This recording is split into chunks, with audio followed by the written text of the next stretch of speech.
Hello and welcome back to another on respect and to another edition of NXT Out of 10. This week's show featured 2 title bouts and a number one contenders match to determine the next challenger for JC James' women's title. So yeah, there was a lot going on in this week's episode of NXT, and after some quick promos from the women competing on the Fatal 4-Way later in the show, Trick Williams made his way to the ring to defend the TNA title against Josh Briggs. Williams rarely finds himself the smaller competitor in the ring, but he was giving up some size to Briggs, so he ended up being overpowered on more than one occasion. It forced him to take a different approach, and in Moore tried to provide Briggs with support from ringside and distracted Williams long enough at one point for Briggs to recover at ringside. This was a hard-fought match with some big spots, but it was another example of title bout with an outcome that was too predictable. Williams retained the title over a guy who has really come into his own in 2025. That won't be the last time we see Briggs fighting for goals, and Joe Hendry attacked Williams at the end of the match, indicating he will likely be the next challenger for the belt, which definitely makes sense. And yeah, it's a really hot program to go back to. So yeah, not against that at all. And I thought a pretty solid opening to the show. 6 out of 10.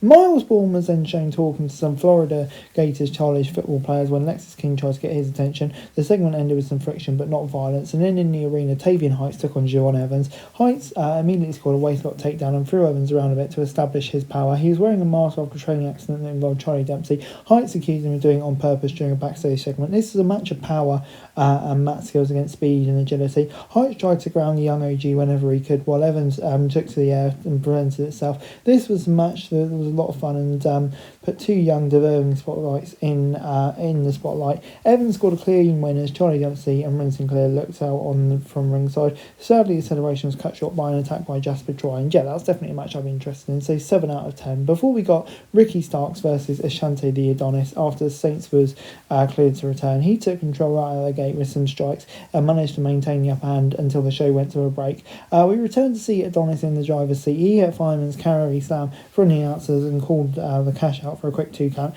This match didn't last longer once the show was back. Saint scored the win with his Rochambeau, but it was immediately attacked by Ethan Page. The bout wasn't long enough to be much of anything, since a large portion of it took place during the break, but they did enough for it to look pretty decent. So yeah, on the whole, I'm going to give it a 6 out of 10.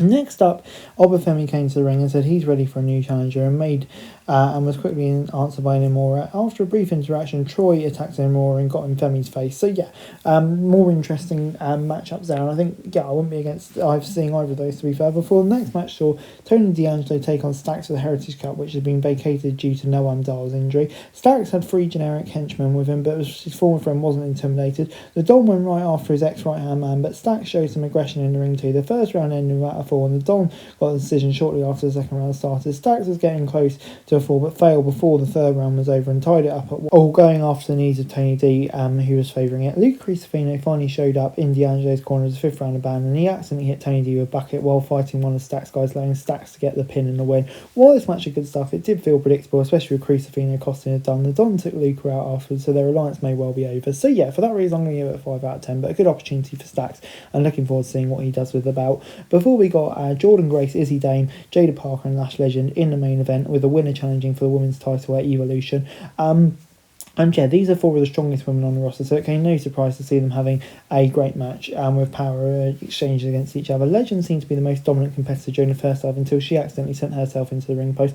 Zarya and Sol Rooker then came to Tatum Paxley away for her own good, leaving Dame without the backup she planned on having. Grace ended up getting the win by pinning Parker. It looked like Legend might pull off the victory, but the Juggernaut emerged as the new number 1 contender. So yeah, I think probably the right decision. That's going to be a really fun match at Evolution, one that definitely could steal the show. I'll go at 6 out of 10. And overall this week, NXT gets 6 out of 10 from me. I thought, yeah, on the whole, a pretty steady show. Lots of kind of big implications going forward. Obviously, a new champ, new number 1 contender, etc., etc. And yeah, more interesting feuds being set up, like the Trick v Joe Hendry. So yeah, on the whole, I thought it was a pretty decent show and gets 6 out of 10 from me. Guys, that's it for this video. Thanks very much for watching. Remember to like, share, subscribe. Follow us on our socials, link in the description below for daily wrestling news, meme and content. Subscribe to our other channels on screen right now. That'd be greatly appreciated. Thanks very much for watching. Peace out.